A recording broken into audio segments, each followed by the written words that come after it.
Halo teman-teman, kembali lagi di UV Craft. Kali ini kita akan membahas tentang sesuatu yang lagi hangat banget nih, yaitu tentang sarang judi online di Kamboja. Kalian pasti sering dengarkan cerita-cerita tentang orang Indonesia yang kerja di sana, terus tiba-tiba jadi kaya raya? Nah, daripada kita cuma menerka-nerka atau percaya sama gosip, mending kita bahas tuntas di video kali ini. Kita akan kupas tuntas fakta-fakta menarik seputar sarang judi online di Kamboja.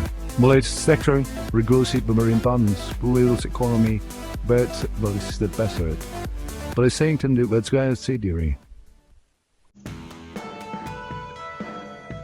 Jadi gini guys, cerita tentang judi di Kamboja itu udah kayak film action, penuh intrik dan plot twist.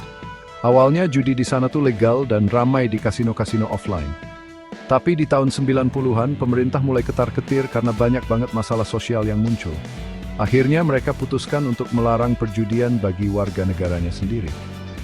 Tapi lucunya, larangan itu cuma berlaku buat warga lokal. Sementara turis asing masih boleh-boleh aja tuh main judi. Nah, celah inilah yang akhirnya bikin bisnis judi online di Kamboja melejit kayak roket. Bayangin aja akses internet makin gampang, orang-orang dari seluruh dunia bisa main judi kapanpun dan dimanapun. Nah, sekarang kita bahas tentang peraturan pemerintah Kamboja soal judi online ini. Sebenarnya pemerintah Kamboja sendiri masih belum punya aturan yang jelas dan tegas tentang judi online. Di satu sisi mereka tahu banget kalau industri ini bisa datengin banyak uang dari pajak lah, investasi lah, dan pastinya lapangan kerja.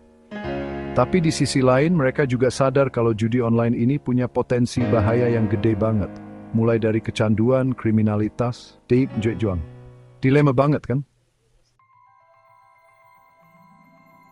Nggak bisa dipungkiri guys, judi online itu kayak pisau bermata dua. Di satu sisi industri ini ngasih dampak positif buat ekonomi Kamboja. Bayangin aja, banyak banget lapangan kerja baru yang tercipta. Mulai dari developer IT, customer service, sampai marketing. Belum lagi pendapatan pajak yang bisa dipakai buat pembangunan negara. Tapi di sisi lain banyak juga dampak negatifnya. Misalnya banyak orang Kamboja yang malah jadi kecanduan judi online. Sampai-sampai ngutang kemana-mana dan akhirnya terlilit hutang. Belum lagi masalah kejahatan yang makin merajalela kayak penipuan online dan perdagangan manusia. Nah, ini nih yang harus banget kalian waspadai guys. Di balik gemerlapnya dunia judi online, ternyata banyak banget jebakan Batman yang nunggu. Modus penipuannya pun makin canggih, mulai dari situs judi palsu yang didesain mirip banget sama yang asli, sampai software curang yang bikin kita kalah terus. Belum lagi risiko keamanan data pribadi kita yang bisa dicuri dan disalahgunakan.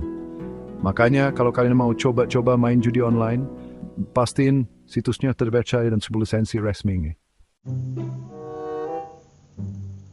Melihat perkembangannya yang begitu pesat, masa depan judi online di Kamboja masih jadi misteri guys. Ada yang bilang kalau pemerintah akhirnya bakal melegalkan industri ini secara total, biar lebih gampang diawasi dan pajaknya bisa masuk ke kas negara. Tapi ada juga yang berpendapat kalau pemerintah bakal makin gencar ngeberantas judi online demi melindungi warganya dari dampak negatif yang ditimbulkan. Ya, kita lihat aja nanti guys, gimana kelanjutan ceritanya. I'm Butchie Kuwotsish, the Rijimatasim. Nah, itu dia guys, fakta-fakta menarik seputar sarang judi online di Kamboja. Gimana? Seru kan? Intinya, judi online itu ibarat pedang bermata dua. Ada sisi positif dan negatifnya. Buat kalian yang mungkin tertarik buat nyoba, pastiin kalian udah paham risikonya dan main di situs yang terpercaya ya. Jangan sampai kalian malah jadi korban penipuan atau kecanduan. Terima kasih sudah menonton. Jangan lupa like, comment, dan subscribe untuk video menarik lainnya. Wih, untuk Reds.